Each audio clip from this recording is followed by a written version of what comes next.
दोस्तों नमस्कार।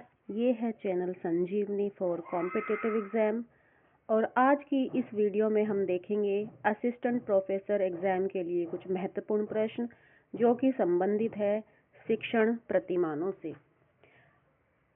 तो देखिए, शिक्षण प्रतिमानों को मुख्यतः 3 भागों में बांटा गया है, जो कि है एक दार्शनिक शिक्षण प्रतिमान, मनोवैज्ञानिक शिक्षण प्रतिमान और आधुनिक शिक्षण प्रतिमान। दार्शनिक शिक्षण प्रतिमानों का जो प्रतिपादन किया है वो इज़राइल सेफलर के द्वारा किया गया है। मनोवैज्ञानिक शिक्षण प्रतिमानों के जो आधार बताए गए हैं वो जॉन पी डिकैको के द्वारा बताए गए हैं और आधुनिक शिक्षण प्रतिमानों के जो आधार बताए गए हैं वो ब्रूस आर जॉयस के द्वारा बताए गए हैं। ठीक है, तो अब हम इनको थोड़ा सा डिटेल में भी देख लेते हैं।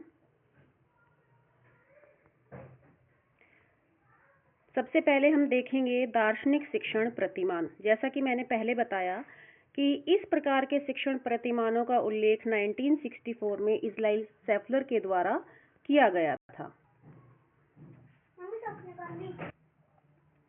दार्शनिक शिक्षण प्रतिमानों को भी हम 3 भागों में बांटते हैं, जो कि पहला है प्रभाव शिक्षण प्रतिमान, the impression model of teaching, और इसका जो प्रतिपादन किया था वो जॉन लॉक के द्वारा किया गया था। ये देखिए, मैंने यहाँ पर लिख भी रखा है, ये जॉन लॉक के द्वारा किया गया था।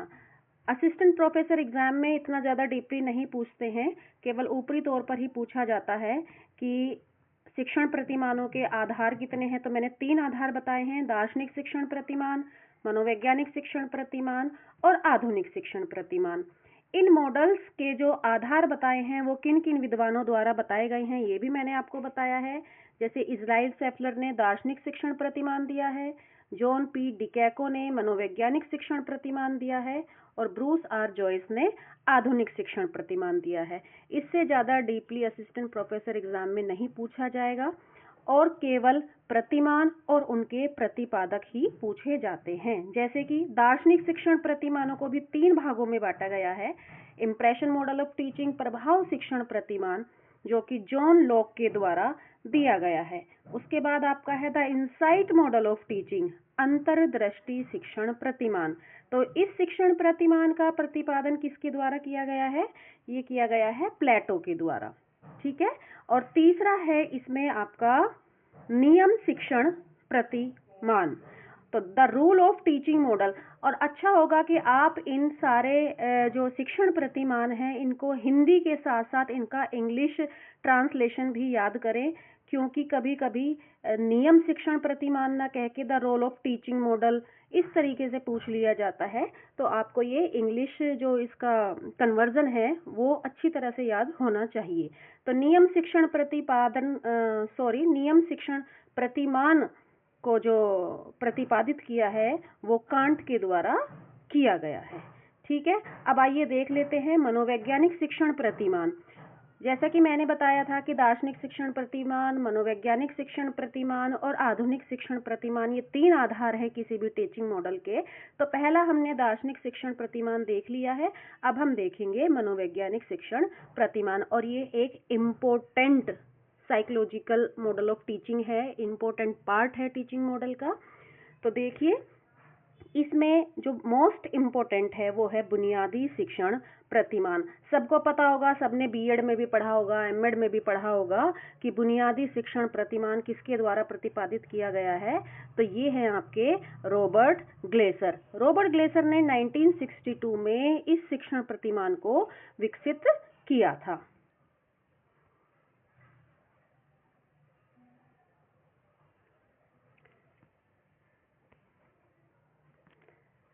ठीक है, तो हमने देखा कि बुनियादी शिक्षण प्रतिमान को किसने विकसित किया था? रॉबर्ट ग्लेसर के द्वारा बुनियादी शिक्षण प्रतिमान को विकसित किया गया था। इसके अंतर्गत दूसरा टाइप है आपका कंप्यूटर बेस्ड टीचिंग मॉडल। तो कंप्यूटर बेस्ड टीचिंग मॉडल को लॉरेंस स्टुलोरो और डेनियल डेविस ने विकसित किया था। ये क्वेश्चन भी बार बार पूछा जाता है कि कंप्यूटर आधारित शिक्षण प्रतिमान का प्रतिपादन किसने किया? तो ये है इसका आंसर, लॉरेंस स्टुलोरो और डेनियल डेविस। इसके बाद तीसरा टाइप है teaching model of school learning. तो विद्यालय अधिगम का शिक्षण प्रतिमान को जो प्रतिपादित किया था वो जॉन करोल ने किया था। केवल मैं आपको शिक्षण प्रतिमान और उनके प्रतिपादक ही बता रही हूँ, इससे ज़्यादा डिटेल में कोई भी क्वेश्चन असिस्टेंट प्रोफेसर एग्जाम में नहीं पूछा जाता। और आप अगर देखेंगे एडवर्टाइजमेंट 50, एडवर्टाइजमेंट 51, उसमें भी आप देखेंगे कि टीचिंग मॉडल से 2 क्वेश्चन जरूर आए हुए हैं। तीसरा है इसमें, चौथा है आपका इसमें अंतः प्रक्रिया शिक्षण प्रतिमान। इस प्रतिमान को भी हम बीएड में, एमएड में पढ़ते आए हैं और ये आप सभी को पता होगा। इंटरैक्शन मॉडल ऑफ टीचिंग, इसका विकास किया था नेड ए फ्लेंडर ने। जो आपने पढ़ी थी ना, नेड ए फ्लेंडर की मैट्रिक्स आपने पढ़ी होगी, जिसमें वर्बल, नॉन वर्बल जितनी भी एक्टिविटीज़ है वो टीचर और स्टूडेंट के बीच में दिखाई गई हैं। इसमें भी ज़्यादा क्वेश्चन इसका नहीं आएगा, केवल इतना आएगा कि अंत्य प्रक्रिया शिक्षण प्रतिमान का प्रतिपादन किसने दिया। और एक इम्पोर्टेंट क्वेश्चन इसमें आ सकता है कि इसमें अशाब्दिक यानी कि नॉन वर्बल अंत्य प्रक्रिया का विश्लेषण या निरीक्षण नहीं हो पाता। और इसमें एक और इम्पोर्टेंट तथ्य है कि इसका पाठ्य वस्तु के संबंध में कोई भी निर्णय नहीं लिया जा सकता। केवल ये टीचर के बिहेवियर और बच्चों के बिहेवियर के बारे में ही व्याख्या करता है, पाठ्य वस्तु के बारे में यह मॉडल कोई भी व्याख्या नहीं करता है। अब आते हैं most important models of teaching, जो कि है मॉडर्न टीचिंग मॉडल्स। जैसे कि मैंने स्टार्टिंग में बताया, 3 तरीके के शिक्षण प्रतिमान हैं: दार्शनिक शिक्षण प्रतिमान, मनोवैज्ञानिक शिक्षण प्रतिमान और आधुनिक शिक्षण प्रतिमान। तो सबसे ज़्यादा क्वेश्चन आपके आधुनिक शिक्षण प्रतिमानों से भी एग्जाम में पूछे जाते हैं। मैंने आपको सभी को शुरू में बताया था कि आधुनिक शिक्षण प्रतिमानों के जो आधार बताए गए हैं वो ब्रूस आर जॉयस के द्वारा बताए गए हैं। इन शिक्षण प्रतिमानों को हम 4 भागों में बांटते हैं और इन चारों भागों को भी विभिन्न विभिन्न भागों में बांटते हैं। तो इसमें जो पहला भाग है आपका वो है models based on the social interaction, सामाजिक अंतः प्रक्रिया स्रोत पर आधारित प्रतिमान। इसके अंतर 4 तरीके के प्रतिमान पाए जाते हैं। तो अब आप इसमें देखिए ये 4 प्रतिमान कौन कौन से हैं, और मैंने इनके जो प्रतिपादक हैं उनके नाम भी यहाँ पर लिखे हुए हैं, केवल नाम ही पूछे जाते हैं। तो इसमें पहला है आपका सामूहिक अन्वेषण प्रतिमान। तो इसके जो प्रतिपादक थे वो थे आपके थेलन और डीवी। दूसरा है इसमें जूरिस्प्रूडेंशियल प्रतिमान।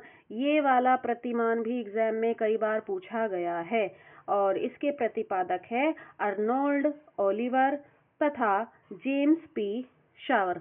अभी आप देखेंगे अगर एडवर्टाइजमेंट 50 का असिस्टेंट प्रोफेसर का एग्जाम और 51 का भी आप एग्जाम देखेंगे तो यहाँ से भी क्वेश्चन आया हुआ है।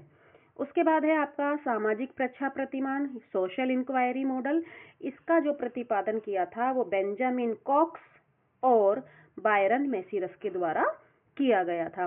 देखिए दोस्तों, आपको ये जितने भी प्रतिपादक है टीचिंग मॉडल के, ये आपको एक बुक से मिलने असंभव है, इसलिए मैंने काफ़ी सारी बुक से ये नोट्स तैयार किए हैं। तो आप इनको अच्छे से पढ़ लीजिएगा और डेफिनेटली आपका जो असिस्टेंट प्रोफेसर का एग्ज़ाम है उसमें आपका एक भी क्वेश्चन यहाँ से बाहर नहीं जा सकता जो कि शिक्षण प्रतिमानों से संबंधित है। जितने भी शिक्षण प्रतिमान हैं मैंने वो यहाँ पर लिखे हुए हैं। अगला है इसमें प्रयोगशाला विधि प्रतिमान, और इसका जो प्रतिपादन किया था वो बेथल तथा मैने के द्वारा किया गया था। ठीक है, और तो अब आगे चलते हैं। अगला मॉडल है आधुनिक शिक्षण प्रतिमानों के अंतर्गत ही अगला जो मॉडल है वो है सूचना प्रक्रिया के स्रोत पर आधारित प्रतिमान। ये भी एक महत्वपूर्ण पार्ट है शिक्षण प्रतिमानों का और इसमें सबसे ज़्यादा पूछा जाने वाला क्वेश्चन कॉन्सेप्ट अटेनमेंट मॉडल, सबसे ज़्यादा पूछे जाने वाला क्वेश्चन। निष्पत्ति प्रत्यय प्रतिमान किसने दिया? तो ये दिया था आपका J.S. ब्रूनर ने। उसके बाद है इंडक्टिव मॉडल आगमन प्रतिमान। देखिए दोस्तों, आप इसको हिंदी में न करके निष्पत्ति प्रत्यय प्रतिमान इसको हिंदी में न करके आप इसका इंग्लिश वर्जन जरूर पढ़े, क्योंकि इंग्लिश वर्जन में ही लिखा आता है कि कॉन्सेप्ट अटेनमेंट मॉडल किसने दिया, है ना। निष्पत्ति प्रत्यय प्रतिमान इस तरीके से लिखा नहीं आता, इसी तरीके से आता है कि कॉन्सेप्ट अटेनमेंट मॉडल किसने दिया। तो ये आपका J.S. ब्रूनर है। फिर आपका इंडक्टिव मॉडल आगमन प्रतिमान, ये आपका हिल्डा ताबा ने दिया था। फिर है इंक्वायरी ट्रेनिंग मॉडल, प्रच्छा प्रशिक्षण प्रतिमान, ये रिचर्ड सुचमैन के द्वारा दिया गया था। फिर है आपका बायोलॉजिकल साइंस इंक्वायरी मॉडल, जैविक विज्ञान प्रच्छा प्रतिमान, ये जोसेफ जे सकवाब के द्वारा दिया गया है। ये वाला जो है आपका अग्रिम संगठनात्मक प्रतिमान, ये भी सबसे ज़्यादा पूछे जाने वाला क्वेश्चन है, ये आसुबेल के द्वारा दिया गया था। और आप इसको भी इंग्लिश वर्जन ही इसका याद कर दिएगा, अग्रिम संगठनात्मक प्रतिमान का, जो कि है आपका एडवांस ऑर्गेनाइजेशनल मॉडल। उसके बाद है विकासात्मक प्रतिमान, जो कि जीन पियाजे के द्वारा दिया गया था। तो इस तरीके से आपने आधुनिक शिक्षण प्रतिमानों के अंतर्गत दो पार्ट के जो आधार बताए गए हैं उनके क्वेश्चन आपने देखे। अब चलते हैं थर्ड पार्ट की तरफ, model based on personal sources, व्यक्तिगत स्रोत पर आधारित प्रतिमान। तो देखिए ये प्रतिमान आपको कहीं भी नहीं मिलेंगे, किसी भी बुक में नहीं मिलेंगे। मैंने भी बहुत सारी बुक से ये सारे नोट्स तैयार किए हैं। तो आप देखिए, पहला है इसमें दिशा विहीन शिक्षण प्रतिमान, ये कार्ल रोजर्स के द्वारा दिया गया था। फिर है कक्षा सभा प्रतिमान, ये विलियम ग्लेजर के द्वारा दिया गया है। फिर है सृजनात्मक शिक्षण प्रतिमान, ये विलियम गार्डन के द्वारा दिया गया है। फिर है जागरूकता प्रतिमान, ये पल्स और सुल्ज के द्वारा दिया गया है। फिर है आपका प्रत्यय व्यवस्था प्रतिमान, कॉन्सेप्चुअल सिस्टम मॉडल, ये डेविड हंट के द्वारा दिया गया है। कभी कभी बच्चे कंफ्यूज हो जाते हैं कि प्रत्यय व्यवस्था प्रतिमान और जो इधर मैंने आपको बताया था कॉन्सेप्ट अटेनमेंट, ये एक ही है, लेकिन ये एक नहीं है, ये आपको अलग अलग याद करने होंगे। ये है कॉन्सेप्ट अटेनमेंट प्रतिमान और ये आपका कॉन्सेप्चुअल सिस्टम मॉडल। तो इसको आप बिल्कुल भी मिक्स मत करिएगा। एक आपका ब्रूनर ने दिया है कॉन्सेप्ट अटेनमेंट मॉडल और ये आपका conceptual system model David Hunt के द्वारा दिया गया है। तो अब चौथे आधार की तरफ चलते हैं, जो कि है व्यवहार परिवर्तन स्रोत पर आधारित प्रतिमान। इसमें भी आप देखिए 4 तरीके के जो प्रतिमान हैं वो विकसित किए गए हैं, जिनका जो उल्लेख है वो बुक में नहीं दिया गया था, मैंने अपने आप ही ढूंढ कर किया है। तो ये है आपका नंबर 1 है मैनेजिंग बिहेवियर प्रतिमान, जो कि स्किनर के द्वारा दिया गया है। फिर है रिलैक्सेशन मॉडल, ये आपका वोल्फ के द्वारा दिया गया है। एंजाइटी रिडक्शन मॉडल, ये भी वोल्फ के द्वारा दिया गया है। और डायरेक्ट ट्रेनिंग मॉडल, ये आपका लूम्सडेन के द्वारा दिया गया है। तो ये थे आपके सारे टीचिंग मॉडल। उसके बाद जो मैंने यहाँ पर नीचे लिख रखे हैं पाठ्यचर्या के प्रतिमान लिख रखे हैं, model of curriculum, model of teaching and model of curriculum, ये दोनों अलग अलग हैं। मॉडल ऑफ करिकुलम से भी यदि आप प्रीवियस ईयर के क्वेश्चन देखेंगे तो 2 से 3 क्वेश्चन वहाँ पर पूछे गए हैं। बहुत इंपॉर्टेंट टॉपिक है model of teaching, model of curriculum. तो नेक्स्ट वीडियो जो भी आपकी होगी उसमें हम मॉडल ऑफ करिकुलम पढ़ेंगे। वीडियो देखने के लिए धन्यवाद दोस्तों। यदि आप ऐसे ही कोई असिस्टेंट प्रोफेसर एग्ज़ाम से संबंधित वीडियो देखना चाहते हैं जिसमें आपका सारा सिलेबस कवर हो, तो आप बेल आइकन को दबा दें, चैनल को सब्सक्राइब करें। वीडियो देखने के लिए धन्यवाद।